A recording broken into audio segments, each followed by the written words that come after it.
New ইয়র্কের Manhattan থেকে আপনাদের সঙ্গে আছে আমি খালেদ মহিউদ্দিন। আপনারা জানেন ৭২-এর সংবিধান চান না তারা, বাংলাদেশের ২৪-এর বাংলাদেশের পর নতুন সংবিধানের দাবি তারা তুলেছেন। পালিয়ে থাকা আওয়ামী লীগকেও রাজনীতির ময়দানে সুযোগ দিতে নারাজ তারা। এইসব দাবিকে সামনে রেখে জুলাই বিপ্লবের ঘোষণাপত্র দিতে চেয়েছিলেন বৈষম্য বিরোধী ছাত্রনেতারা। শেষ পর্যন্ত দায়িত্ব নিয়েছে অন্তর্বর্তীকালের সরকার। যদিও সরকারের সমন্বয়কদের প্রতিনিধি আছেন, এসব বিষয় নিয়ে কথা বলার জন্য আজ আমাদের সঙ্গে রয়েছেন জুলাই বিপ্লবের রূপকার, বৈষম্য বিরোধী ছাত্র আন্দোলনের আহ্বায়ক জনাব হাসনাত আবদুল্লাহ। জনাব হাসনাত আবদুল্লাহ, আপনাকে আমাদের অনুষ্ঠানে স্বাগত জানাই। আপনাকে ধন্যবাদ, আপনি আমাদের সাথে যুক্ত হয়েছেন আপনার মূল্যবান সময়ের কাছ থেকে। আপনাকেও ধন্যবাদ খালেদ ভাই। জনাব আবদুল্লাহ, আমি আজকে আসলে ছোট বড় মিলিয়ে অনেকগুলি বিষয় আপনার কাছ থেকে জানতে চাইবো যে আপনি মানে ওই যে প্রশ্নের উত্তরটা কি লেংথে দিবেন সেটা একটু ঠিক করে নিয়েন। আমি মাঝে মাঝে আপনাকে একটু ইন্টারাপ্ট করবো, এটা নিয়ে বেয়াদবি নিয়েন না আর কি। ঘটনা হচ্ছে যে বৈষম্য বিরোধী ছাত্র আন্দোলনের আপনি আহ্বায়ক। তো আমরা জানি যে ১৫৮ জন সমন্বয়ক ছিলেন, আরও অনেকেই ছাত্র আন্দোলনে অংশ নিয়েছেন, কিন্তু আপনি যে এটার আহ্বায়ক হলেন এটা কি কোনো নির্বাচনের মধ্য দিয়ে? আচ্ছা খালেদ ভাই, এই প্রসঙ্গে যাওয়ার আগে আপনার প্রোগ্রামের নাম তো হচ্ছে খালেদ মহিউদ্দিন জানতে চাই। আমরা আজকে আপনার কাছে একটা জিনিস জানতে চাই। আপনি তো টক শো। জনাব আব্দুল্লাহ, আমার প্রোগ্রামের নাম ঠিকানায় খালেদ মহিউদ্দিন। আমার প্রোগ্রামের নাম ঠিকানায় খালেদ মহিউদ্দিন, মানে অর্থাৎ আমরা আপনাকে চিনি খালেদ মহিউদ্দিন জানতে চাই, ওই টাইটেল থেকে হচ্ছে আপনি একটা আমাদের কাছে একটা অবস্থান তৈরি হয়েছে। তো সেই জায়গা থেকে আমরা আজকে আপনার কাছে একটা জিনিস জানতে চাই। মানে শুরুটাই করছে, আপনি তো টক শো করছেন অনেক বছর ধরে, তো আজকে আমি আপনাকে প্রশ্ন করি। মানে যে প্রশ্নটা হচ্ছে যে ভাই, ফ্যাক্ট এবং অ্যাজাম্পশন, হেজিং, এই বিষয়গুলো কি এক কিনা? মানে একটা অ্যাজাম্পশন করলাম, হাইপোথিসিসের ভিত্তিতে ফ্যাক্ট হিসাবে কি চালানো যায় কিনা? এটা অনেক বড় দার্শনিক কথাও এটাতে বলা যায়। আর যদি আপনি শব্দগত বলেন, আপনি যদি সিমেন্টিক শব্দগত মানে বুঝলেন, সিমেন্টিক না, হ্যাঁ সিমেন্টিক না, প্র্যাগম্যাটিক জায়গা থেকে ফ্যাক্ট আর অ্যাজাম্পশন এক না, তবে ফ্যাক্টের জায়গায় যাইতে গেলে অনেক সময় অ্যাজাম্পশন করতে হয়। ফ্যাক্ট আর অ্যাজাম্পশন ধরে যাইতে হয়, ফাইন, ওকে ফাইন, যেগুলো হাইপোথিসিস ধরে যাইতে হয়। তাহলে ফ্যাক্ট এবং অ্যাজাম্পশন যদি এক না হয়ে থাকে, তাহলে আপনি ওই দিন লাস্ট একটা প্রোগ্রামে আমি দেখেছি, আপনি বললেন যে আমি সময় টেলিভিশনে 10 জনের একটা লিস্ট ধরাই দিয়ে, মানে আপনার ইয়াটা ছিল 10 জনের একটা লিস্ট ধরাই দিয়ে আমি চলে আসছি। তার মানে আপনি ক্লেম করেছেন without any proper supporting detail claim. আপনি কিন্তু ক্লেম করেছেন যে হাসনাত আব্দুল্লাহ 10 জনের একটা লিস্ট ধরাই দিয়ে চলে আসছে। এখন এটার সাপোর্টিং ডিটেইলটা কি? মানে আপনার কাছে কি প্রমাণ আছে এটা? আমি যে 10 জন, আমার কাছে আমি এএফপি রিপোর্টটা পড়েছিলাম, সেখানে আপনি 10 জনের কথা বা 5 জনের কথা বা 8 জনের কথা বা হয়তো 10 জনের কথাই আমার এখন মানে এফপি রিপোর্টের মধ্যে বলা হয়েছিল যে হাসনাত আব্দুল্লাহ গিয়ে সময় টেলিভিশনের 10 জন সাংবাদিককে চাকরিচ্যুতি করার কথা বলেছেন। আমি তারপরে দেখেছি যে আপনি একটা ফেসবুকে স্ট্যাটাস দিয়েছেন, সেই স্ট্যাটাসের মধ্যে আপনি বলেছেন যে আপনি এর মধ্যে যান নাই, আপনি যাওয়ার পরে 5 জনের চাকরিচ্যুতি করা হয়েছে এবং সেই 5 জনের চাকরিচ্যুতি করার ব্যাপারে আপনি আপত্তি জানিয়েছেন। আমি আবারও বলতে চাই যে আপনি 10 জনের লিস্ট ধরাইছেন কি 5 জনের লিস্ট ধরাইছেন? হ্যাঁ, 5 জনের লিস্ট ধরাইছেন, সেটা আমি বলি। আপনি ওই জায়গা থেকে খালেদ ভাই বক্তব্যটা ভাবে আসে না, আপনার জায়গা থেকে যেভাবে আসছে সেটা হচ্ছে এএফপির বরাতে হাসনাত আব্দুল্লাহ গিয়েছে, ব্যাপারটা এমন ছিল না। বরং আপনার জায়গা থেকে আপনি হচ্ছেন পার্সোনালি ক্লেম করেছেন আমি 10 জনের লিস্ট ধরাই দিয়ে চলে আসছি। এই ঘটনা যেহেতু খালেদ মহিউদ্দিন মানুষের ওনার কাছ থেকে এই ধরনের বক্তব্য আসে, যেগুলো হচ্ছে অংশগ্রহণ করেছে, আমাদেরকে ব্যক্তিগতভাবে আহত করি। কারণ এই 10 জনের লিস্ট যদি সময় টেলিভিশন যে ধরনের গুন্ডামি করেছে, এই গুন্ডামির বিরুদ্ধে, এটা সাংবাদিকতা করে না, এক ধরনের গুন্ডামি করেছে। আমরা সেখানে কথা বলতে গিয়েছিলাম ফ্যাক্ট বেসড জার্নালিজম, যেটা যে জার্নালিজমের জন্য আপনারা হচ্ছেন এত বছর ধরে ফাইট করছেন, যে জার্নালিজম আপনারা দেশে থেকে করতে পারেন নাই, আপনারা বিদেশে চলে যাইতে হয়েছিল, সেই জার্নালিজমটা সময় টেলিভিশন এক ধরনের গুন্ডামি করেছে, সেটার বিরুদ্ধে কথা বলতে গিয়েছিলাম। কিন্তু আপনি যেভাবে বললেন যে আমি 10 জনের নামে এটা বাস্তবতা বিবর্জিত একটা তথ্য খালেদ ভাই। এটার কোনো ধরনের বাস্তবতা থেকে আপনাদের জায়গা থেকে আপনি তো অবশ্যই প্রশ্ন করবেন, আমি প্রশ্ন উত্তর নিব, আপনার সবগুলো প্রশ্ন উত্তর দিব। সেটা হচ্ছে আমরা প্রত্যাশা করবো আপনাদের জায়গা থেকে যেন বস্তুনিষ্ঠ সাংবাদিকতা, যে সাংবাদিকতার জন্য খালেদ মহিউদ্দিনরা বছরের পর বছর ফাইট করে যাচ্ছে, সেই ধরনের সাংবাদিকতা, ক্ষমতাকে প্রশ্ন করার সাংবাদিকতা অব্যাহত থাকবে। তবে সেটা যেন ক্লিকবেট জার্নালিজম না হয়, যেমন ক্লিকবেট জার্নালিজম, ব্যক্তিগত ক্যারেক্টার অ্যাসাসিনেশন জার্নালিজম যেন না হয়। আপনার কথা কি শেষ? আচ্ছা, আমি একটু দুইটা জিনিস একটু ক্লিয়ার হই। এক হচ্ছে যে আপনি সেইখানে সময় টিভির গুন্ডামি প্রতিরোধ করতে গিয়েছিলেন, রাইট? আমি যদি আপনার কথা ঠিক বুঝে থাকি হাসনাত, আপনি সেখানে সময় টিভির গুন্ডামি প্রতিরোধ করতে গিয়েছিলেন, রাইট? সময় টিভির গুন্ডামি না, দেখেন সময় টিভি, আমি বলেছি সাংবাদিকতা নামে যে ধরনের গুন্ডামি করেছে গত দীর্ঘ একটা সময়, ব্যক্তিগত ক্যারেক্টার অ্যাসাসিনেশন করেছে, আমি একটা করে শব্দ ব্যক্তিগতভাবে ধরে আব্দুল্লাহ, আপনি অনেক, জনাব আব্দুল্লাহ, আপনি অনেক ব্রিলিয়েন্ট, শার্প। আমি একটা করে আসি। আপনি ওইখানে গিয়েছিলেন হচ্ছে সাংবাদিকতার নামে সময় টিভি যেগুলি গুন্ডামি করেছে সেগুলি প্রতিরোধ করতে না। সেই বিষয়গুলো সময় টেলিভিশনের যিনি হচ্ছেন ওখানের, আমরা পরবর্তীতে শুনেছি এটা পরিচালনা পরিষদ রয়েছে, অর্থাৎ যারা এই বিষয়গুলিকে সমাধান করতে পারবে, এটা ফ্যাক্ট বেস জার্নালিজমের দিকে নিতে পারবে, মালিকরা।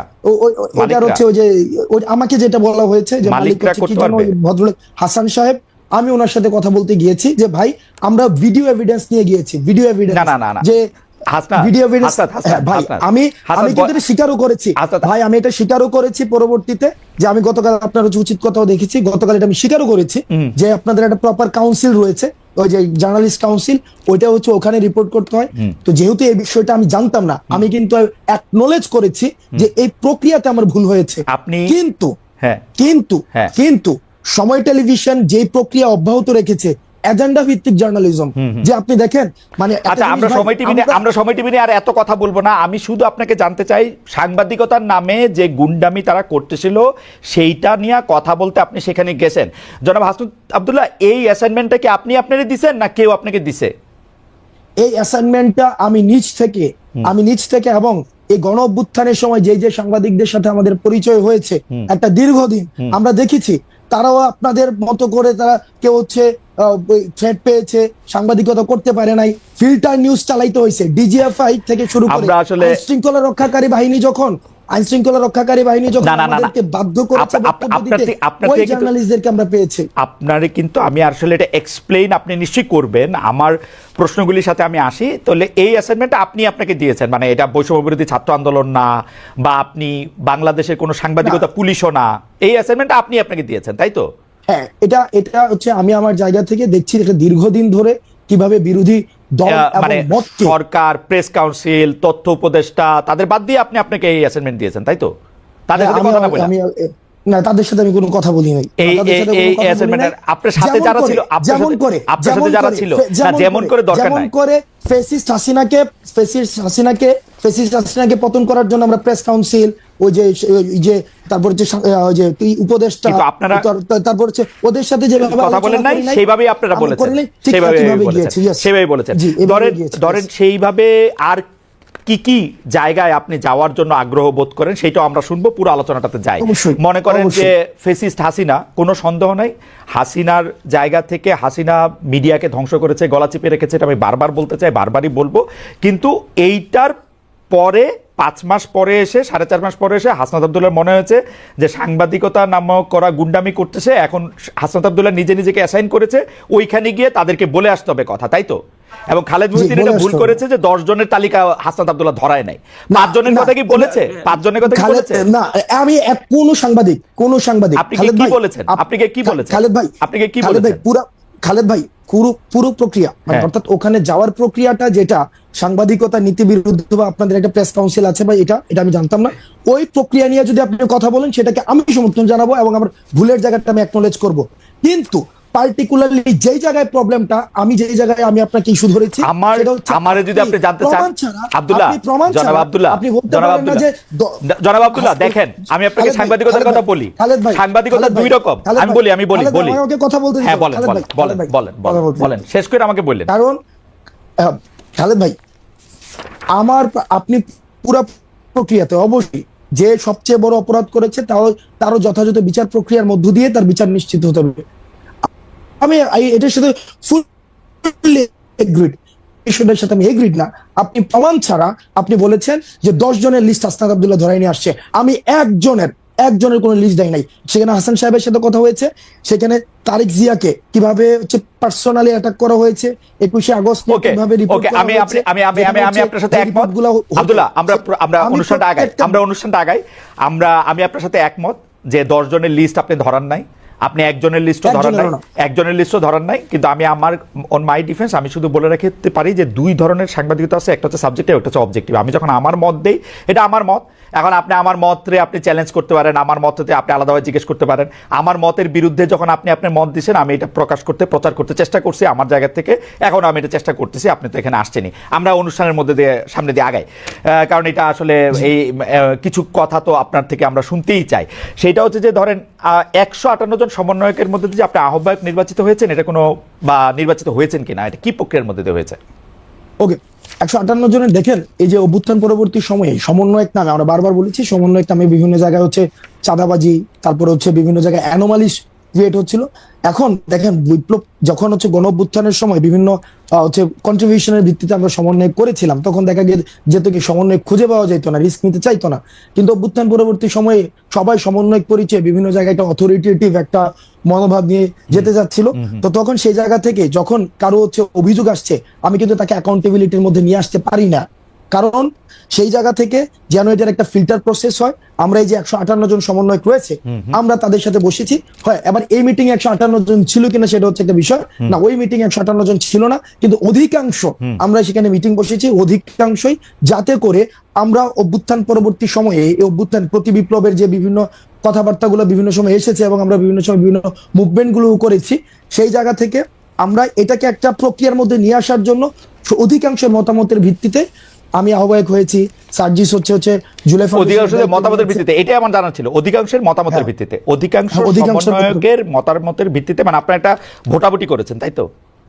না, ওইটা ভার্বালি, সেটাকে আমরা হচ্ছে প্রথমত আমরা সবাই একসাথে বসেছি, বসে আমরা একটা সিদ্ধান্ত নিয়েছি যে এই যে বিভিন্ন অভিযোগ আসছে, আমার বিরুদ্ধে অভিযোগ আসতে পারে, তখন সেটার অ্যাকাউন্টেবিলিটি প্রক্রিয়াটা কি হবে। ঠিক আছে, মানে এই প্রক্রিয়াটা আমরা বুঝছি, মানে ঘটনাটা হচ্ছে যে আহ্বায়ক পদে অধিকাংশের মানে কি বলে বাচনিক মতামতের ভিত্তিতে লিখিত কোনো কিছু না, আপনি নির্বাচিত হয়েছেন, তাই তো? হ্যাঁ, এটা ভার্বাল, বাচনিক, সুন্দর একটা শব্দ। হ্যাঁ, আপনি নির্বাচিত হয়েছেন। আর কোন ক্যান্ডিডেট ছিল আহ্বায়ককে? না, আপনিই ছিলেন শুধু? না, আহ্বায়ক ক্যান্ডিডেট বলতে কি ওখানে এরকম হয় না যে 3-4 জন দাঁড়াইছিল আহ্বায়ক পদে, কয়েকজন সদস্য সচিব পদে, বিষয়টা এমন না। বিষয়টা হচ্ছিল এরকম যে কে হইতে পারে, কে হচ্ছে এখন কাকে আমরা দায়িত্বটা দিতে পারি, সেক্ষেত্রে বেশ কয়েকজনের নাম আলোচনায় আসছে। আর আমার নামটা সেক্ষেত্রে অনেকে অপোজ করেছেন, হাসান ভাই হওয়া উচিত না, অনেকে বলেছেন হাসান ভাই, বেশিরভাগ যাই হোক, একটা মানে মোটামুটি একটা কথা, তারপর হচ্ছে যে একটা আলোচনা, একটা বাচনিক সংলাপ, এগুলির মধ্যে এটা হয়েছে। থ্যাংক ইউ, আমার আর কিছু জানা নাই। আচ্ছা, হ্যাঁ, 2 নম্বর কথা হচ্ছে যে এই যে জুলাই বিপ্লবের ঘোষণাপত্র 31 ডিসেম্বর আপনারা দিবেন, এইটা নিয়ে সিদ্ধান্ত আপনারা কবে নিয়েছিলেন? কেন আমি আপনাকে এই প্রশ্ন করতেছি যে এইটা নিয়ে সরকারের সঙ্গে আপনারা আলোচনা করছিলেন? কারণ আমরা দেখছি যে আপনারা যখনই জুলাই ঘোষণাপত্রের ঘোষণা দিলেন, জুলাই বিপ্লবের ঘোষণাপত্র করবেন, তখন সঙ্গেই প্রেস সচিব, প্রায় সঙ্গেই সরকারের প্রেস সচিব বলছে জুলাই বিপ্লব ঘোষণাপত্রের সঙ্গে সরকারের কোনো সম্পর্ক নেই, আপনার নিশ্চয়ই মনে থাকবে। 2 দিন পরে আবার তারা বলছে যে ঘোষণাপত্র বিষয়ে সরকারের মানে এই ঘোষণাপত্র দিবে হচ্ছে সরকার, তাই না? আমরা আপনার কাছে জানতে চাই যে এই আলাপটা আপনারা সরকারের সঙ্গে করছিলেন কিনা, সিদ্ধান্তটা কবে নিলেন যে জুলাই বিপ্লবের একটা ঘোষণাপত্র দিবেন? আমরা একটু আলোচনার স্বার্থে জুলাই বিপ্লবের ঘোষণাপত্র কেন প্রয়োজনীয় সেইটা নিয়ে পরে আলাপ করি। মানে আপনার সিদ্ধান্ত কবে নিলেন এবং সরকারের সঙ্গে আলোচনা করছিলেন কিনা? ওকে, তবে আমি বলার সময় হচ্ছে আমি একটা মানে এই সময় ইন্টারফেয়ার করেন, আমি মানে ইন্টারফেয়ার করলে সেই ক্ষেত্রে বলতে অসুবিধা হয়, মানে আমি জাস্ট অনেকক্ষণ ধরে বলবো না। একটা বিষয় হচ্ছে যে আমরা কখন প্রয়োজনীয়তা বোধ করলাম যে এই যে জুলাই গণঅভ্যুত্থানের একটি ঘোষণাপত্র প্রয়োজন, আমরা তখনই যখন দেখলাম যে মিডিয়াতে একটা আওয়ামী সিম্প্যাথি ক্যাম্পেন শুরু হয়েছে, খালেদ মহিউদ্দিন ভাইদের মতো মানুষও দেখলাম যে বিচারকে এক পাশ ডিঙিয়ে সেখানে হচ্ছে বা অন্যান্য পুরা একটা সব জায়গায় বুদ্ধিজীবী পাড়ায়, মিডিয়াতে, তারপরে হচ্ছে রাজনীতিবিদদের মধ্যেও দেখেছি যে আওয়ামী পুনর্বাসনের একটা প্রক্রিয়া বা একটা সিম্প্যাথি ক্যাম্পেইন শুরু হয়েছে, এবং এই গণ অভ্যুত্থানকে বিভিন্ন জায়গায় ডিজোন করার একটা প্রক্রিয়া আমরা দেখেছি, ইনিশিয়েটিভও দেখেছি। এবং এটা গণ অভ্যুত্থান হয় নাই, সেখানে জাস্ট একটা মানে এমন ভাবে বলা হয়েছিল, আপনি যদি দেখেন ইন্টারন্যাশনাল অনেক মিডিয়াতে ফ্রেজিংটা খেয়াল করবেন, সেখানে বলা হচ্ছে পলিটিক্যাল আপহিভাল। তাহলে political upheaval political uprising and revolution, তাহলে এটার ইন্টেন্সিফিকেশনের মধ্যে কিন্তু একটা পার্থক্য রয়েছে। এবং একটা দেখেন, আওয়ামী লীগ দেশ থেকে চলে গিয়েছে, কিন্তু তাদের যে ন্যারেটিভ সেলগুলো রয়েছে, তাদের যে কনস্পিরেসির যে হচ্ছে কম্পার্টমেন্ট গুলো রয়েছে, এখনই কিন্তু সেগুলো বুত্থান যারা রয়েছে তাদের ইন্ডিভিজুয়ালি ক্যারেক্টার অ্যাসাসিনেশন করা শুরু হয়েছে, এবং বিতর্কিত করার জন্য প্রয়োজনীয় রাষ্ট্রীয় উদ্যোগের বিভিন্ন আয়োজন নেওয়া হচ্ছে। এবং যে স্বপ্ন নিয়ে, যে লক্ষ্য নিয়ে এই জুলাই গণঅভ্যুত্থানটি হয়েছে, একটি বড় একটি সামগ্রিক রাষ্ট্রীয় পরিবর্তনের জন্য, সেই জায়গায় কিন্তু বিঘ্নিত দেওয়া হচ্ছে।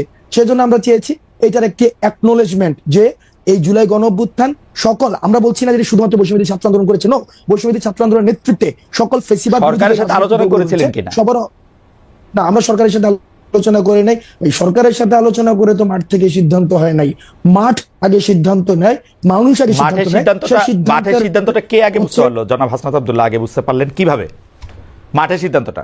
দেখেন, মাঠের সিদ্ধান্তটা বুঝতে পারলেন যে খালেদ মহিউদ্দিন আওয়ামী লীগের পুনর্বাসন করতেছেন, তখন আপনারা সিদ্ধান্ত নিলেন যে না, এখন এটা জুলাই ঘোষণাপত্র দরকার। খালেদ মহিউদ্দিন না, খালেদ মহিউদ্দিন আওয়ামী লীগের পুনর্বাসন করতেছে না। খালেদ মহিউদ্দিনকে এনেছে মেটাফরিক একটা বিষয়, অর্থাৎ বলতে চাচ্ছি যে একটা মিডিয়া পাড়ায়, সব জায়গায়, সব ক্ষেত্রে, মানে সব স্ট্রটাতে আপনি রাষ্ট্রীয় দেখেন স্টেট মেকানিজমের মধ্যে কোনো একটি জায়গায় নির্দিষ্ট একটি জায়গায় দেখেন সেখানে আওয়ামী লীগীকরণ বা এই যে আওয়ামী একটি কাঠামো, এই কাঠামো মুক্ত কিন্তু আমরা করতে পারি নাই। সেটা হচ্ছে আমাদের জন্য দুর্ভাগ্য, এটা আমরা পারি নাই, এটা মেনে নিতে হবে, এটা রিয়েলিটি, আমরা এটা মেনে নিছি। আচ্ছা, সেই জায়গা থেকে আলোচনাটা বড় না করি, জনাব আব্দুল্লাহ, আলোচনাটা বড় না করি। অর্থাৎ সরকারের সঙ্গে আপনারা আলোচনা করেন নাই, আপনারা এটা একটা প্রয়োজনীয়তা বুঝতে পারছেন, যেহেতু আওয়ামী লীগের পুনর্বাসন বা আওয়ামীকরণের জায়গাটা থেকে আপনি এটাকে মুক্ত করতে চাইছেন, তাই তো? তো সরকারের সাথে আলোচনা করেন নাই। তবে এই জায়গায় যে রাজনৈতিক দলগুলো রয়েছে, যারা হচ্ছে আমাদের পূর্বসূরি, তাদেরই ইনিশিয়েটিভটা নেওয়ার প্রয়োজন ছিল। অনেক রাজনৈতিক দল রয়েছে যারা ফেসিবাদের বিরুদ্ধে একটা দীর্ঘ সময় অত্যাচার নির্যাতনের মধ্যে দিয়ে গিয়েছে, বিএনপি ছিল, জামাত ছিল, ওইটা উদ্যোগটা তাদের কাছ থেকে আসা উচিত ছিল। যেহেতু এই উদ্যোগগুলো আসেনি, সেই কারণে আপনারা কবে সিদ্ধান্ত নিলেন যে এটা 31 তারিখে এটা আপনারা দিতে চান? আমরা 24-এ এটা করতে চেয়েছি, কারণ এটা দীর্ঘদিন ধরে আলোচনা। এই সিদ্ধান্তটা কবে নিলেন? 24-এ করবেন, ঠিক আছে, সিদ্ধান্তটা কবে নিলেন? মানে 28 তারিখ, 29 তারিখ, 27 তারিখ, 26 তারিখ, কয় তারিখে? এটা হচ্ছে আমার প্রথম এই জুলাই প্রক্লামেশনে আলোচনা হয়েছিল। প্রথম আলোচনা আজকে থেকে প্রায় 1.5 মাস থেকে 2 মাস আগে আমাদের নিজের মধ্যে আলোচনা হয়েছিল। 1.5 মাস আগে। এরপরে এটা 1.5 মাস আগে এটা হচ্ছে আলোচনা হয়েছিল, তারপরে কিছুদিন আলোচনা হয়নি, এটা নিয়ে আলোচনা হয়নি। পরবর্তীতে 2 উইকস ব্যাক আমরা এটা নিয়ে আবার আলোচনা করেছি। সরকারের পক্ষ থেকে যে এটা বলা হলো যে এটা একটা বেসরকারি ঘোষণা, তখন আপনাদের প্রতিক্রিয়া কি হলো? আপনারা আবার সরকারের সাথে গিয়ে, মানে এই প্রক্রিয়াটা যদি একটু আমাদেরকে একটু বলতেন, যে আপনারা আবার সরকারকে গিয়ে বুঝাইতে পারলেন, নাকি সরকার আপনাদেরকে বুঝাইতে পারলো যে তোমরা সইরে আসো, আমরা এটা দিব? কি রকম হয়েছে ব্যাপারটা আসলে? কারণ সরকার একদমই এটা থেকে আলাদা হয়েছিল, এটা একান্ত শিক্ষার্থীদের বিষয়, এই বিষয়ে সরকার অবগত নয়, ছাত্ররা যখন ঘোষণা দেবেন তখন দেখবে আমরা কি ঘোষণা ছিল, ইত্যাদি ইত্যাদি ইত্যাদি আর কি।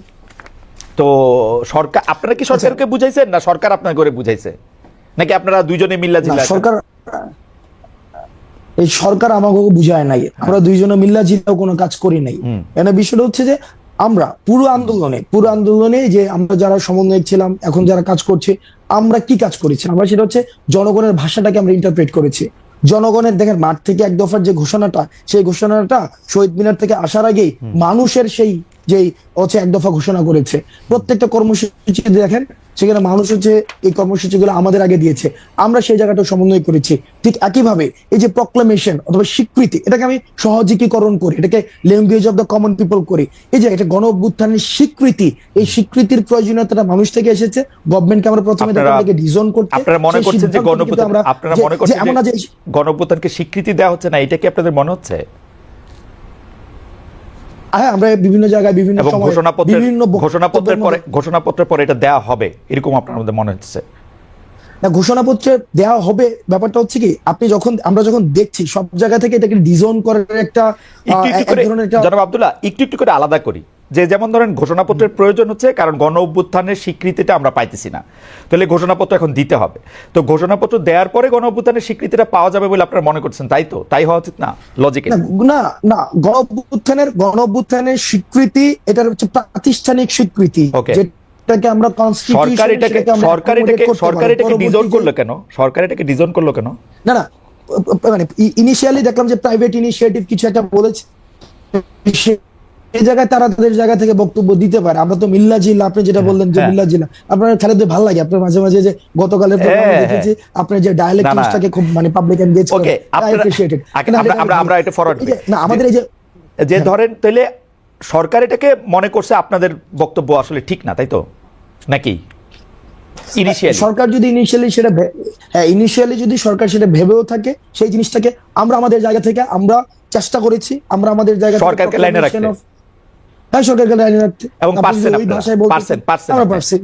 মানে এই যে সরকার আপনাদেরকে 31 তারিখ ঘোষণাপত্র না দেওয়া পরে দিব বলছে, এইটাতে আপনারা মনে করতেছেন যে এইটা সরকার আপনাদের কথা শুনছে, তাই তো? দেখেন আমরা যখন দেখেছি এখানে গভর্নমেন্ট একটা জায়গায় কিন্তু ফোকাস করেছে, সেটা হচ্ছে যে সরকার বলেছে সকলের অংশগ্রহণের ভিত্তিতে সরকার এটা যেহেতু নিজে ইনিশিয়েটিভটা নিয়েছে। আর প্রোক্লেম কারা করতে পারে? প্রোক্লেম হচ্ছে আমরা বারবার চেয়েছি আমরা যে এটা স্টেট পর্যায় থেকে যেন সেটাকে লিগ্যালি এন্ডোর্স করা হয়। তো লিগ্যালি এন্ডোর্স করার জায়গা থেকে ঐক্যমত, ওই জিনিসটা তো দাবি তো আসছে মাঠ থেকে, এখানে আবার স্টেট করতে আসলো। আমরা দেখেন আমরা বারবার আমরা যে জায়গাটা হচ্ছে চেষ্টা করছি এখনো পর্যন্ত, আমরা ইউনিটিকে আমরা ফোকাস করছি সবকিছুতে, যাতে করে এই গণঅভ্যুত্থানের প্রত্যেকটি অংশীদার এই গণঅভ্যুত্থানে যারা অংশগ্রহণ করেছে সবারই অ্যাকনলেজমেন্ট।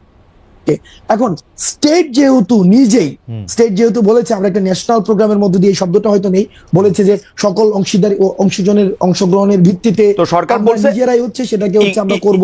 একটু করে বলি সরকার যেহেতু বলছে যে এখন একটু করে করবো, সবার সাথে অংশগ্রহণ করে করবে, তখন আপনারা বলছেন যে ঠিক আছে, আপনারা সরকারকে বুঝাইতে সক্ষম হয়েছেন যে আপনারা কি চান, তাই তো? ঠিক আছে, আপনাদের মনে ওই শঙ্কা নাই? আমি একটু করে বুঝাই, সেটা হচ্ছে যে আমরা প্রোক্লামেশন অফ যে রিভলিউশন, যেটা অথবা ডিক্লারেশন অফ রেভলিউশন, সেটাকে ঘোষণার পরে সেটাকে গভর্নমেন্ট এন্ডোর্স করতে হইতো, কনস্টিটিউশনাল অ্যাকোমোডেশন প্রয়োজন ছিল। এখন গভর্নমেন্ট যেহেতু নিজেই আমরা ঘোষণা করার পূর্বেই একটা ইনিশিয়েটিভ নিচ্ছে, তার মানে হচ্ছে প্যাসিভলি সে এই প্রোক্লামেশন অফ রেভলিউশনকে সে এন্ডোর্স করছে। তো যেহেতুই করছে, সুতরাং আমাদের অবজেক্টিভ যেহেতু এক হয়েছে, সুতরাং সেই ক্ষেত্রে পরবর্তী সিদ্ধান্তকে তো আমরা বিরোধিতা জানানোর কোনো ফ্যান্টাস্টিক, কোনো অসুবিধা নেই আমার। আপনি একটু করে বুঝায়েন আমারে, আপনার থেকে অনেক কিছু শিক্ষা গ্রহণ করার আছে আমার, মানে it's like lesson to me. আমি আপনাকে বলি, আপনারা যে প্রোক্লামেশনটা বানাইছেন এটা সরকারের দিবেন, বিভিন্ন পলিটিক্যাল পার্টির অলরেডি দিবেন, তাই তো? না প্রোক্লামেশন বানানো হয় নাই। না প্রোক্লামেশন না, দেখেন প্রোক্লামেশন বানায় সবাইকে দেওয়া হয় নাই, যে প্রোক্লামেশন ফাইনাল করে সবাইকে দেওয়া হয়েছে। ফাইনাল না, একটা ড্রাফট কি করছেন কিনা? ড্রাফট করছেন কিনা? একটা ড্রাফট ছিল এবং ড্রাফটটাকে সবাইকে পাঠানো হয়েছে, যে ওটা ওপেন মানে ব্যাপারটা কি এরকম জনাব আব্দুল্লাহ, যে ব্যাপারটা কি এরকম যে আপনারা একটা ড্রাফট করে পাঠাইছেন, মানে কমিউনিস্ট রেজিমে অনেকটা এরকম কথা কওয়া হইতো যে আমরা আসলে এই সভায় নেতার সিদ্ধান্ত সবাই মিলে সর্বসম্মতিক্রমে গ্রহণ করি, মানে আপনাদের সিদ্ধান্তই কি সবাই সর্বসম্মতি গ্রহণ করবে, নাকি ওই ড্রাফটের মধ্যে চেঞ্জ আসবে? ওটা জায়গা আছে না ড্রাফটটা যদি চেঞ্জ নাই আসতো, ড্রাফটের যদি কোনো ধরনের নাই, তো আমরা তো বলতাম যে ধরেন এই প্রোক্লামেশনটা দিলাম, এটা হচ্ছে সবাই মাইনা নেন, আমরা তো এটা বলি নাই। আমরা হচ্ছে একটা স্ক্র্যাচ এখানে ছিল, এবং সবার এখানে দেখেন আপনি নিশ্চিত আপনারা যে ড্রাফটটা দিবেন সেই ড্রাফটটা সবাই সবার মতামত দিয়ে আইসা 15 তারিখের মধ্যে এটা আবার সবাই মাইনা, সবাই এটার সাথে একমত হয়েও যাবে, যাদেরকে আপনারা পাঠাচ্ছেন? আপনারা নিশ্চিত তাদের সাথে কথা হয়েছে আপনাদের? এখন যদি নিশ্চিত না হয়, সেক্ষেত্রে গভর্নমেন্ট যে প্রমিস দিয়েছে সেই প্রমিসের ভায়োলেশন। কিসের ভিত্তিতে গভর্নমেন্ট এই প্রমিস দিল? গভর্নমেন্ট তো আরেক অংশীজনের মতামত জানে না, তাইলে আপনার কথা ঠিক হইলে শুধু আপনাদের মতামত জানে না। গভর্নমেন্ট যেহেতু বলেছে, আপনি ওই যে গতকালের যে এটা প্রেস রিলিজ বলেছে, সেখানে স্পষ্ট ভাষায় বলেছে যে সকল অংশগ্রহণের ভিত্তিতে গভর্নমেন্ট নিজে ইনিশিয়েটিভ নেবে এবং সবার মধ্য দিয়ে যখন আসবে, তার মানে হচ্ছে গভর্নমেন্ট রেসপন্সিবিলিটি নিয়েছে। গভর্নমেন্ট কেমনে করলো যখন গভর্নমেন্ট জানে না যে আরেকজন মানুষ কি বলবে? গভর্নমেন্ট যে জানে না সেটা তো আর আমার সাথে আলোচনা করে নাই। গভর্নমেন্ট অলরেডি জানে না, যেহেতু গভর্নমেন্ট ডিক্লারেশন দিয়েছে তার মানে জানে। আমি যদি এটাকে আলোচনা, আপনার কাছে লজিক্যাল মনে হচ্ছে ব্যাপারটা? অবজেক্টিভ ডিসকাশনে যদি আসে গভর্নমেন্ট, দেখেন আপনি 15 তারিখের পরে যদি প্রোক্লেমেশন না হয়, তাইলে কি হবে সেটা নিয়ে আপনি আলোচনা করতেছেন, আর আমি আলোচনা করতেছি না 15 তারিখের পরে না, কিন্তু এই যে জনাব আব্দুল্লাহ, আমি আলোচনা করতেছি এই প্রোক্লেমেশনটা কিসের ভিত্তিতে বা কেমনে কইরা, প্রক্রিয়াটা কি, সবার মতামত কেমনে আসবে? আমি খালি এখানে দেখতেছি আপনার একটা প্রোক্লেমেশনের ড্রাফট কইরা, যেটাকে আপনি এখন স্ক্র্যাচ বলতেছেন, এইটা পাঠাইছেন বিভিন্ন লোকের কাছে। অন্য যারা অংশীজন আছে, আপনারা ছাড়াও তো আরো কিছু অংশীজন থাকতে পারে, 2-1 জন অথবা অর্ধেক জন, আপনারা একজন থাকতে পারে। তো তাদের মতামত, তো তাদের মতামত যদি অ্যাকোমোডেট করতে হয়, তাহলে আপনারা তো জানেন না তারা এই আপনাদের স্ক্র্যাচের সাথে একমত হবে কি হবে না। আপনি বলতেছেন গভর্নমেন্ট জানলেও জানতে পারে, তো যদি না জানে, যদি গভর্নমেন্ট যেহেতু জানে, গভর্নমেন্ট জানে আরেকজন কি প্রস্তাব দিবে, গভর্নমেন্ট যেহেতু জানে এই কারণে ইনিশিয়েটিভ নিয়েছে। এখন আপনার যদি মনে হয় যদি 15 তারিখের পরে যদি বা হচ্ছে একটা আমরা আমাদের জায়গা থেকে 15 তারিখে আজকে বলেছি যে একদম দীর্ঘকাল আমরা আমাদের জায়গা থেকে আজকে বলেছি 15 তারিখের মধ্যে হইতে হবে, কিন্তু এটা দীর্ঘকাল, এটা অনন্ত অসীম সময় ধরে তো এটা হওয়া সম্ভব না। সেই জায়গা থেকে আমরা আমাদের জায়গা থেকে 15 তারিখ বলেছি। গভর্নমেন্ট যদি সেটাকে ভায়োলেট করে, গভর্নমেন্ট যদি একটা সময় বলে যে না রাজনৈতিক দলগুলো ঐক্যমত্য হয় না, সেটা হয় নাই, তো সেই জায়গা থেকে বা এই পার্টি অ্যাকোমোডেট মানে যদি গভর্নমেন্ট যদি বলে যে এই রাজনৈতিক দল এই অংশীজন, আমার মনে হয় যে হাসান, আপনি একটু মানে প্রক্রিয়াটার ব্যাপারে পরে নিশ্চয়ই আরো ক্লিয়ার করবেন। এখন তো এটা মাত্রই আজকে 31 তারিখ, আপনি নিশ্চয়ই 1, 2, 3 তারিখে আরো বেশি করে দেখবেন। আর এটা তো ক্লিয়ার ভাই, এটা তো ক্লিয়ার। না প্রক্রিয়াটা যে এটা কেমনে স্টেক হোল্ডারদের কাছে কি মতামত না হবে, কোন বিষয়গুলোর উপর জোর দেওয়া হবে, এটাকে ডায়লগ ভিত্তিক মতামত নেওয়া হবে, মানে সবগুলি পক্ষ কিভাবে এক জায়গায় আসবে, নিশ্চয়ই সেটা একটা প্রক্রিয়া আছে। নিশ্চয়ই সেটা একটা প্রক্রিয়া আছে, সেই প্রক্রিয়াটা নিশ্চয়ই আপনারা ফাইনাল করবেন, আমার অসুবিধা নাই, আপনারা ফাইনাল করেন আরো, কারণ এটা তো মাত্রই আপনারা জিনিসটা সামনে আসলো। হাওয়েভার আপনি অনুমতি দিলে আমি একটু পরের প্রশ্নে যাইতে পারি। পরের প্রশ্নের মধ্যে থেকে বা পরের বিষয় যদি বলি যে মানে প্রশ্নটা এরকম করতে পারি যে আপনি নিজেকে যথেষ্ট, মানে এই প্রশ্নটা একটু লেয়ার আছে, এটার প্রথম প্রশ্নটা একটু করে নেই, আপনি নিজেকে যথেষ্ট দেশপ্রেমিক শক্তি মনে করেন কিনা, দেশপ্রেমিক মনে করেন কিনা? আমি নিজেকে দেশপ্রেমিক মনে করি, তবে এটা হচ্ছে ওকে ফাইন, হ্যাঁ ইয়েস। না আপনি আরেক লাইন বলেন, অসুবিধা নেই, অসুবিধা না আমি দেশপ্রেমিক মনে করি, দেশপ্রেমিক মনে করেন। ওকে, জামায়াত ইসলামের আমির বলেছেন দেশে পরীক্ষিত দেশপ্রেমিক শক্তি দুটা, একটা হচ্ছে সেনাবাহিনী আর একটা হচ্ছে জামায়াত। আমাদের প্রশ্ন হচ্ছে আপনি তার বক্তব্যের সাথে একমত কিনা। 2 হচ্ছে যদি একমত না হন, দেশপ্রেমিক হইতে হলে আপনাকে সেনাবাহিনীর অংশ হইতে হবে অথবা জামায়াতের অংশ হইতে হবে, আপনি কোনটা? আমি জামাত নেতার এই বক্তব্য আমি শুনি নাই। আমি কি পড়ে শোনাবো কোটেশন? আমি দায়িত্ব নেই, আমি কোটেশন জামায়াতের যদি জামায়াত থেকে ধরেন এই ধরনের বক্তব্য যদি এসে থাকে, আমি এই বক্তব্য মানে আমি জানি এই ধরনের বক্তব্য উনি দিয়েছেন কিনা, আর যদি দিয়েও থাকেন তাহলে এটা নিয়ে আলোচনা আমার জায়গা থেকে আমি আলোচনার জন্য এই বাইনারি পজিশন আমি যেতে চাই না যে ওই পলিটিক্যাল পার্টি সাবস্ক্রিপশন করলে আমি দেশপ্রেমিক, ওইটা হচ্ছে এক ধরনের একটা জিনিস, একটা প্যারোকিয়াল একটা হচ্ছে আইডিয়া যে আমি এই আইডিওলজি থাকলেই হচ্ছে আমি দেশপ্রেমিক, আর ওই আইডিওলজি হলে দেশপ্রেমিক না, এই ধরনের ধারণাতে আমি বিশ্বাস করি না। আচ্ছা ঠিক আছে, ধরেন এটা এই বাইনারি ধারণাতে আপনি বিশ্বাস না করলেন, সেনাবাহিনী নিয়ে আপনি কি মনে করেন? আপনি কি মনে করেন বাংলাদেশের সেনাবাহিনী একটা পরীক্ষিত দেশপ্রেমিক শক্তি? এই বিষয়ে আমার মন্তব্য করা, আমি জাস্ট মানে একটা ডেসক্রিপশন দিতে পারবে। এই গণঅভ্যুত্থানে বাংলাদেশ সেনাবাহিনী যে ধরনের পদক্ষেপ নিয়েছে আমি অ্যাপ্রিসিয়েট করি। আবার কিছু কিছু জায়গায় অনেক ধরনের বক্তব্য এসেছে, বিবৃতি এসেছে, সেগুলো মনে হয় যে সেগুলো নিয়ে হচ্ছে হয়তো সমালোচনা হতে পারে এক্সিট দেওয়ার ক্ষেত্রে। তবে সেনাবাহিনীর যে ভূমিকা রেখেছে তারা 5ই আগস্টের পূর্বে, তারা মানে অন্য কোনো ডিসিশন নিতেও পারতো, দেশের পরিস্থিতি অন্যদিকে যেতেও পারতো, তো তারা সেই জায়গায় যে তৎক্ষণকার সময় যে ভূমিকাটি রেখেছে সেটির জন্য আমি সাধুবাদ জানাতে চাই। তবে সেনাবাহিনীর সার্বিক বিষয় যে এটা লিটমাস টেস্ট তো খালেদ ভাই নাই, এটা লিটমাস টেস্ট আপনি কেমনে করবেন যে ইভেন্ট বেসিসে লিটমাস টেস্ট হয় না যে এই ইভেন্টে দেশপ্রেমিক, ওই ইভেন্টে দেশপ্রেমিক, ওইভাবে দেশপ্রেমিকের লিটমাস টেস্ট নাই। কিন্তু এখন তো ইভেন্ট বেসড মানে লিটমাস টেস্টও অনেক বেশি চলতেছে, তাই না? জুলাই আগস্টে করেছিলেন, তার আগে কি করছেন, হাসনাত সাহেব ক্রোড়পত্রে লিখছেন কিনা, এগুলিও তো নানা ধরনের মানে কথা আসতেছে, কিন্তু সার্বিকভাবে জিনিসটা দেখার জায়গা তো সার্বিকভাবে দেখার জিনিসটা তো আসলে নাই। তো এইটা তো আসলে অনেক সময় অনেক জায়গায় অনেক হার্ট করে যে মানে ধরেন এইটা ভাই সার্বিকভাবে আপনি মানে এই সার্বিক জায়গায় যদি আপনি আওয়ামী লীগকে রাখেন, এই সার্বিকভাবে যদি আপনি এই জায়গায় গত একটা দীর্ঘ সময় ধরে যে যেই রাজনৈতিক দলের কারণে খালেদ মহিউদ্দিনরা দেশে সাংবাদিকতা করতে পারে নাই, ওদেরকে যদি এই সার্বিক এই ফরম্যাটে রাখেন, এই কম্প্রিহেন্সিভের ব্যাপারটায় রাখেন, তাইলে আওয়ামী লীগ ছাড়া ওই সার্বিকতার মধ্যে আমি সবাইকে রাখতে চাই। কিন্তু এই জায়গায় আওয়ামী লীগ, আচ্ছা আওয়ামী লীগ বাদ দিয়ে বাকি সবাইকে রাখতে চান। একটা প্রশ্ন চলে আসে যে আপনি আওয়ামী লীগকে মানে প্রশ্ন আমি অন্যভাবে করি যে ধরেন এখন একটা বড় কথা আছে হচ্ছে যে মুজিববাদকে বাদ দেওয়ার, মানে যেই কথাগুলিকে মুজিববাদ হিসাবে বলা হইতেছে আর কি, সেইগুলিকে বাদ দেওয়ার, যেমন 31শে জুলাইও আমরা এটার মধ্যে দেখলাম যে মুজিববাদের আপনারা কবর করতে চান। এখন মুজিববাদ বলতে আসলে এক্স্যাক্টলি কোনটা? কারণ আমরা কিন্তু দেখেছি যে এই বৈষম্য বিরোধী ছাত্র আন্দোলনের সময়ও আমরা কিন্তু এটা একদম দেখেছি যে শেখ মুজিবের ভাষণ, বঙ্গবন্ধুর ভাষণ, 7 মার্চের ভাষণকে ইন্সপিরেশন হিসেবে ব্যবহার করার, যেটা আসলে আপনাদের সমন্বয়কদের মধ্যে থেকে কেউ কেউ এটা ব্যবহার করেছেন। আমরা দেখেছি ওই সময়কার স্লোগান ব্যবহার করার, তার কথা বলে মানুষকে ইন্সপায়ার্ড করার।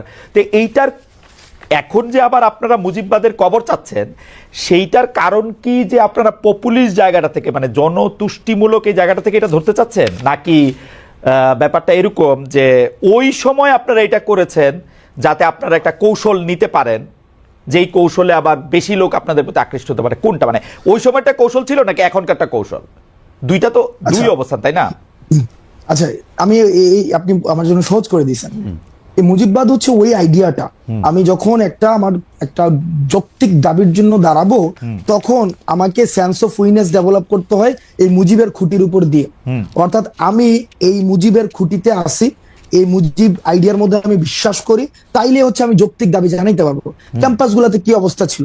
ক্যাম্পাসগুলোতে অবস্থা ছিল, আপনি কোন একটা যৌক্তিক দাবি নিয়ে দাঁড়ান, আপনাকে দাবি জানাবেন আপনি 3 দিন, আর আপনাকে বাকি 5 দিন আপনাকে বারবার বলতে হবে আমি কোনো রাজনীতি করি না, আমি এটা অরাজনৈতিক দাবি, এটা অরাজনৈতিক দাবি। এবং এই দাবিটাকে হচ্ছে যথাযথ করার জন্য আপনাকে বারবার হচ্ছে বলতে হবে যে কি, ওই যে বঙ্গবন্ধুর বাংলায় বৈষম্য ঠাঁই নাই।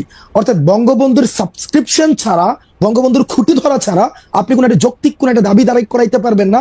ওই আইডিয়াটা হচ্ছে সামগ্রিকভাবে হচ্ছে মুজিববাদী আইডিয়া। অর্থাৎ রাষ্ট্রের সবকিছুকে একটা সেন্ট্রালাইজড একটা আইডিয়া থেকে সেখানে ম্যানিপুলেটেড হবে, এবং ওই আইডিয়াটা হচ্ছে আনক্রিটিক্যাল আইডিয়া। এই আইডিয়াটাকে আপনি কখনোই ক্রিটিক করতে পারবেন না। ওই আইডিয়াটা হচ্ছে সবকিছুই বঙ্গবন্ধুর স্বপ্ন, ওরকম ভাবে ওই লাইন থেকে সবকিছুকে একদম সেন্ট্রালাইজ করা হবে। ওই আইডিয়াটাই হচ্ছে মুজিববাদী আইডিয়া। এখন এটার ভাই এটা একটা হিস্টোরিক্যাল ন্যারেশন আছে, এটা সামাজিক এক ধরনের ব্যাখ্যা রয়েছে, অর্থনৈতিক এক ধরনের ব্যাখ্যা রয়েছে, এই জিনিসটা সামাজিক বাস্তবতার এক ধরনের ব্যাখ্যা রয়েছে। এটা তো ম্যাথস না যে এটা হচ্ছে এই মুজিববাদের এই আইডিয়াটা তো আসলে ফর্মুলেটেড, বা মানে হিসাবটা কি, এটা কি হাসিনা সরকারের সময় মুজিববাদের আইডিয়াটা হয়েছে, নাকি মুজিববাদের আইডিয়া শেখ মুজিবুর রহমানের সময়ও ছিল? শেখ মুজিবুর রহমানের সময় ছিল।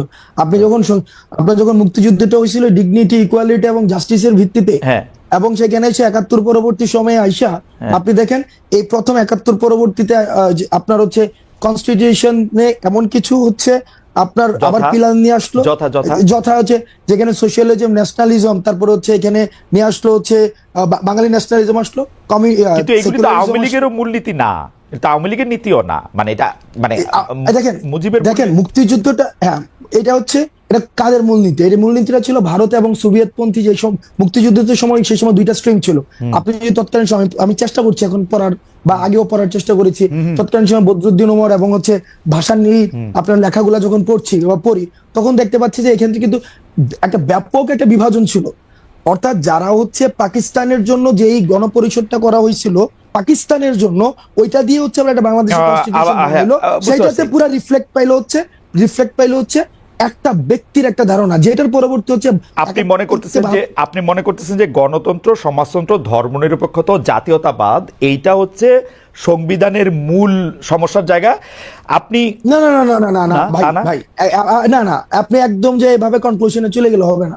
অর্থাৎ এই যে মুক্তিযুদ্ধটা হইলো ডিগনিটি, ইকুয়ালিটি এন্ড জাস্টিসের ভিত্তিতে, পরবর্তীতে আপনার মুক্তিযুদ্ধের যে সকল অংশীজনের কি মতামত নিয়ে এটা হয়েছিল, নাকি পাকিস্তানপন্থী যারা রয়েছে, এটাও একটা মানে এটাকে অন্যভাবে ব্যাখ্যা করার একটা সুযোগ থাকবে, কারণ এই যুগে হচ্ছে কনটেক্সট ছাড়া কথা ইজিলি।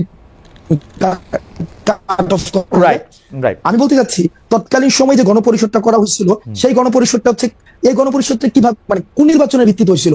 একটা ন্যাশনাল এবং প্রভিন্সিয়াল নির্বাচন, যে নির্বাচনটা ভাই জনাব সেই আব্দুল্লাহ, নির্বাচনটা জনাব করা আব্দুল্লাহ, হয়েছিল পাকিস্তানের জন্য। এই তর্ক তো আমরা করতেই পারি, এই তর্ক আমরা সারা জীবন ধরে করতে পারবো যে এটা আসলে গণপরিষদ হয়েছিল কিনা, 70 সালে যারা নির্বাচিত হয়ে আসছিল তারাই গণপরিষদে বসবে কিনা, এগুলো তর্ক আমরা করতে পারি।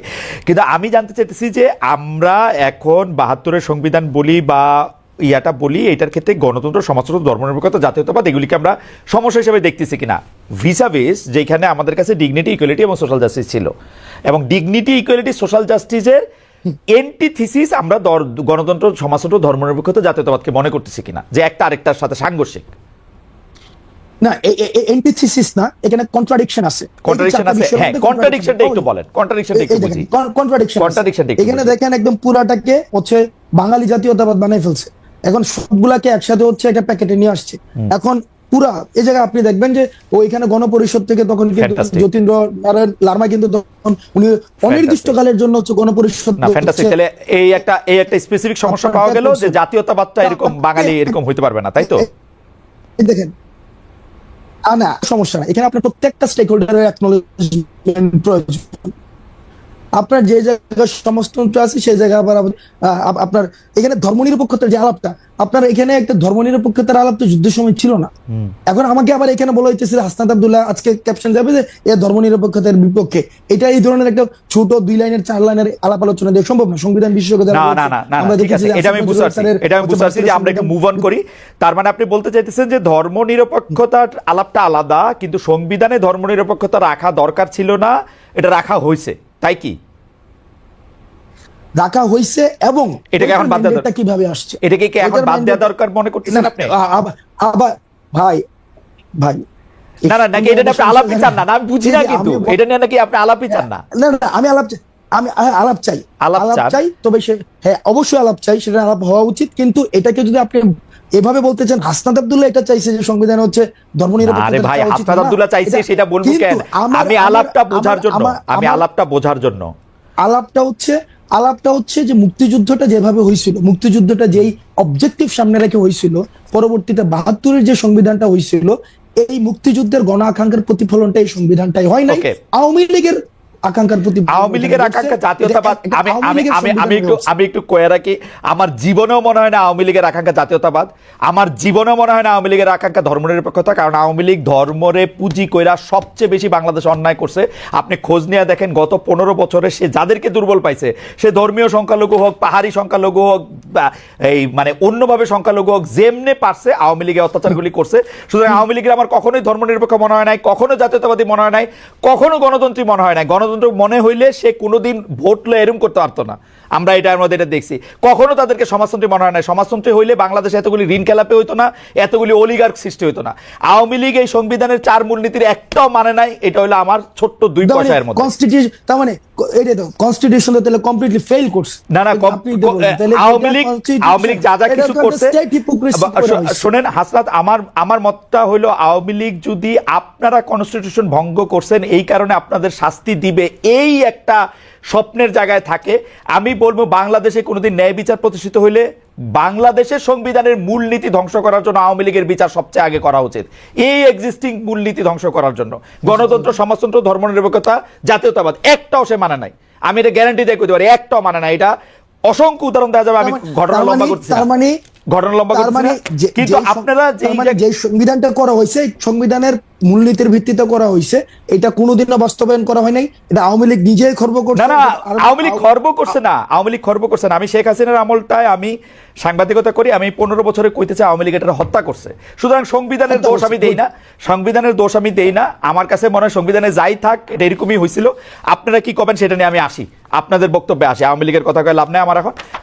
আমি কি জানি বলে আপনারা জানেন যে আপনি আসবেন, সেই জন্য আমরা একটা পোল করি। সেই পোলের মধ্যে আমরা দিছিলাম জুলাই ঘোষণাপত্রের মাধ্যমে আওয়ামী লীগকে অপ্রাসঙ্গিক করা হবে বলেছেন বৈষম্য বিরোধী ছাত্র আন্দোলনের আহ্বায়ক হাসনাত আব্দুল্লাহ। এ বাস্তবায়ন করা সম্ভব হবে কিনা সেটা বলেছেন শতকরা 50% সম্ভব হবে, শতকরা 50% বলেছেন সম্ভব হবে না।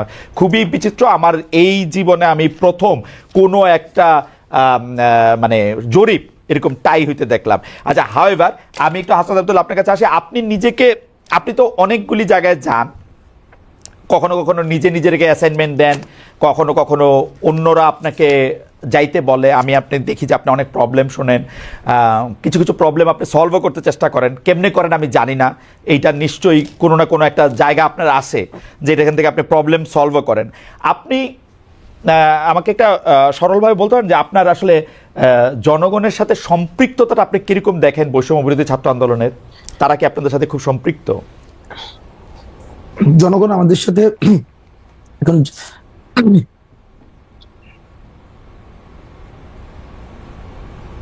দেখেন, একটা দীর্ঘ সময় একটা জনগণের যেটা হয়েছে, যেটা বিভাজনের রাজনীতির মধ্য দিয়ে তারা গড়ে উঠেছে, এবং সেক্ষেত্রে তাদের আশা আকাঙ্ক্ষার প্রতিফলন হইতে দেখে নাই। এবং হাসিনার যে পতন এবং নতুন রাজনৈতিক একটা বন্দোবস্ত, নতুন রাষ্ট্র কাঠামো, এই বিষয়গুলোর সাথে মানুষ আমাদের সাথে অ্যাটাচ করে, এটা আমরা দেখি। সবাই অ্যাটাচ করে বিষয়টা এমন না, আমি বলবো না যে শতভাগ মানুষ আমাদের সাথে অ্যাটাচ করেছে, বিষয়টা এমন না। কিন্তু তারা যে কথাগুলো বলতে চায়, তারা যেই ধরনের কর্মসূচি দেখতে চায়, তারা যেই ধরনের বাংলাদেশ দেখতে চায়, সেটি আমরা যখন এই ধরনের বাংলাদেশের কথা বলি, একটা উল্লেখযোগ্য সংখ্যক জনগণ আমাদের সাথে অ্যাটাচমেন্ট ফিল করে, এখনো পর্যন্ত ফিল করে। এবং আজকে যে আমরা কর্মসূচি দিয়েছি, আপনি দেখেছেন একবার এই কর্মসূচি হবে কি হবে না, এই দুদুল্যমান অবস্থায় কিন্তু বাংলাদেশের বিভিন্ন জায়গা থেকে, প্রান্তিক জনপদ থেকে, বিভিন্ন জায়গা থেকে মানুষ উঠে এসেছে। এখনো পর্যন্ত নতুন একটি রাজনীতিক, আপনি একটা আরবান মিডল ক্লাসে একটা রাজনীতিক, আমরা এই যে প্রজন্মটা আই হেট পলিটিক্স প্রজন্মের মধ্য দিয়ে হয়েছে, আমরা মনে করেছিলাম এই প্রজন্ম রাজনীতি বিমুখ হয়েছে, দেশ কিভাবে গেল, এই দিকে তাদের কোনো মনোযোগ নেই। এই প্রজন্মটা আমাদেরকে নিয়ে আশা দেখছে, এই প্রজন্ম আমাদেরকে নিয়ে, আমাদের ছোটখাটো ভুলগুলো তারা আশাহত হয়, আমাদেরকে নিয়ে ক্রিটিক করে, কারণ আমাদেরকে নিয়ে তারা অনেক বেশি স্বপ্ন দেখে। তারা আমার মনে হয় খুব চমৎকার বলেছেন জনাব আব্দুল্লাহ। অনেক প্রশ্ন রয়েছে, তাহলে আপনি বলতেছেন যে জনগণ আপনার সাথে অ্যাটাচ বোধ করে।